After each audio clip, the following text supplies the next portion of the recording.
My name is Sharon Hunt. I'm a healthcare in Morrison Hospital Theatres. Every day is different. We help set up all the equipment. We make sure that any equipment needed is brought into theatre and checked. The patient gets called. Once everything's set up, they come into theatre.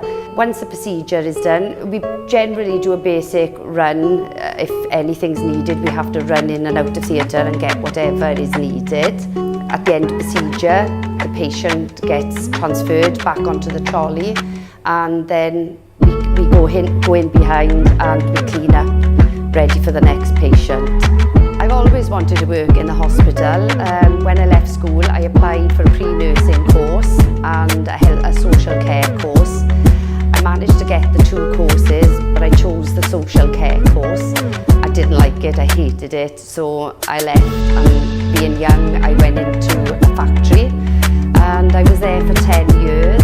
I ended up working in Tesco's, working nights for 19 years. So I thought it was time to make a change, and at 50 I decided to totally change my career path. I got sent a link by my friend for an open day in Neath Talbot Hospital.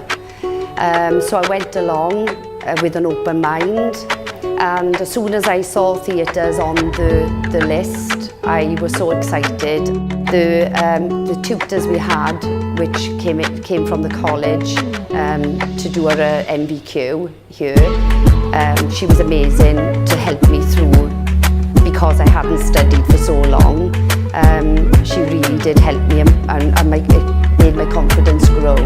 My tutor has nominated me for Apprentice of the Year, which I'm really, really pleased and grateful that she thought of me for that position.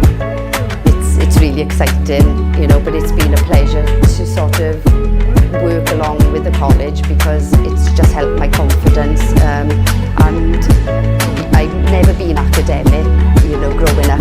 I've always been hands-on, and with the help she's given me, it's really pushed me forward. My advice would just go for it.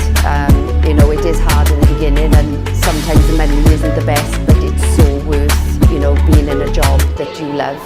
And it takes a short while to get into the health, because it is difficult to get into the health board, and I think it's an open door as well as getting qualifications.